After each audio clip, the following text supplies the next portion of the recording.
Dear students, today we will discuss about the lethal genes which is under the paper Genetics and Plant Breeding prescribed for the 6th semester BSc course. These are the mutant genes and result in the death of individual which carries them. So either in prenatal condition, postnatal condition or at the time of sexual maturity the individual dies if it carries this type of gene. It is of two types, dominant lethals and recessive lethals. In case of dominant lethal, this dominant gene when present in homozygous as well as heterozygous condition, the individual will not survive. In case of recessive, when these alleles are in recessive form, the individual will die, although the heterozygotes will survive. About the impact of lethality, there are two types of lethals, complete lethals and sublethals. Now there is a problem that a poultry farmer, when he crosses two creeper birds and obtain 4 eggs, on incubation only 2 creepers and 1 normal are obtained, one dies away. So explain the cross and point out the genetic principle involved in this condition.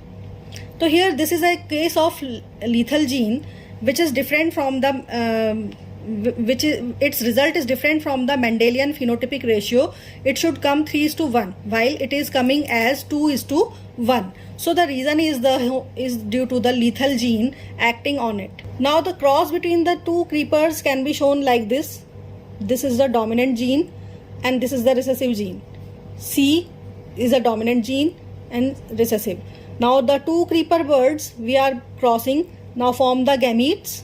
After formation of gametes, cross these gametes, we will find capital C homozygous dominant with 2 heterozygous individuals and 1 homozygous recessive. This dies away because both the creeper genes here, these are in homozygous condition and homozygous dominant condition. So this individual will die away in its embryonic stage. Now the heterozygous capital C, small c, these will be the 2 creepers and the small c will be a normal bird. Similar type of a problem is also it comes in case of yellow mouse, that 2:1 ratio is obtained when 2 yellow mouse are crossed with each other. So in this cross, a heterozygous yellow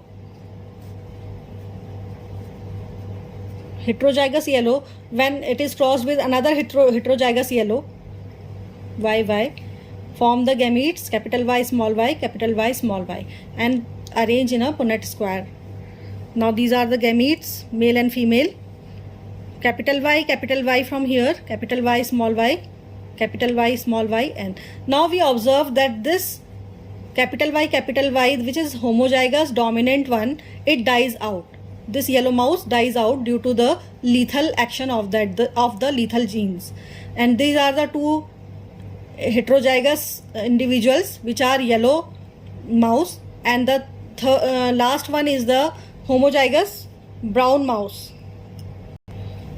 So the in this cross the ratio becomes 2:1 as one individual dies away.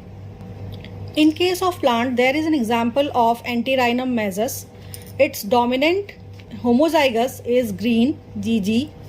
The heterozygous condition, the plant is golden yellow and it is called aurea, and the homozygous recessive small g and small g, this plant is white.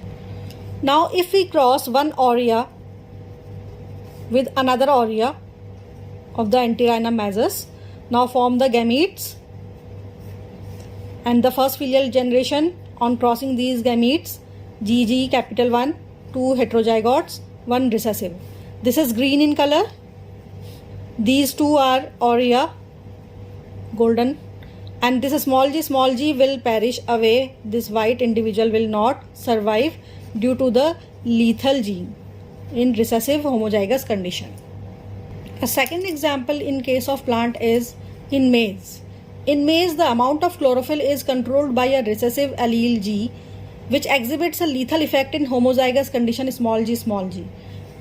Now, if we make a cross between heterozygous green parents, we are taking, now form the gametes, and after formation of gametes form the crosses, this G with this, another one with this, Similarly, small g with this capital G and small g with the small g. So we will get 1 green, 2 green heterozygotes and 1 homozygous white, which perishes away due to the lethal action, and now all three, these are green in color. So some other phenomena will be discussed in the further lectures. Till then, goodbye.